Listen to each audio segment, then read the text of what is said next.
စွာဘုရားကအဲ့ဒီမှာဂါထာလေးတစ်ပုဒ်ခေါ်တယ်အဲ့ဒီဂါထာလေးကိုလည်းနာယူပြီးရော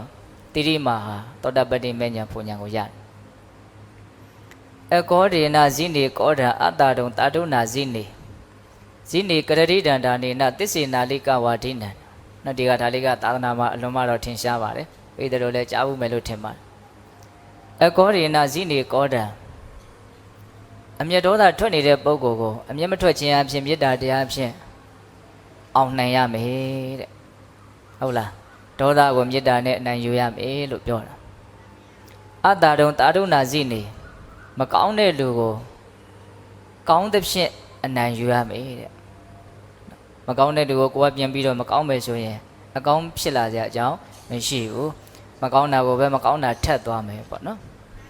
ဒေါသကိုဒေါသနဲ့တုံ့ပြန်မယ်ဆိုရင်ဒေါသပေါ်မှာဒေါသထပ်ပြီးတော့ဒေါသဟာမီးဖြစ်တဲ့အတွက်ကြောင့်မီးပဲကြီးလာကြအကြောင်းရှိတယ်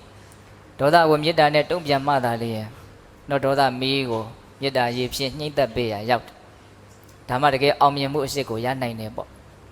အကောဒေနာဇိနေကောဓာအတ္တတုံတာတုနာဇိနေဇိနေကရတိတန္တာနေနနှမျိုးဝင်တိုတဲ့ပုဂ္ဂိုလ်ကိုရေရောမှုဖြင့်ပေးကမ်းမှုဖြင့်အနိုင်ယူရမယ်တဲ့သစ္စေနာလိကဝါဒိနံလိညာလက်သားမှုသားစကားပြောတဲ့ပုဂ္ဂိုလ်ကိုမှန်သောစကားကိုဆိုခြင်းအဖြစ်အနိုင်ယူရမယ်လို့အောင်မြင်ကြောင်းတရား၄ပါးအဲ့ဒီမှာမြတ်စွာဘုရားဟောအဲ့ဒီဒေသနာရဲ့အဆုံးမှာတိရိမာဟာသောတာပန်ဖြစ်တယ်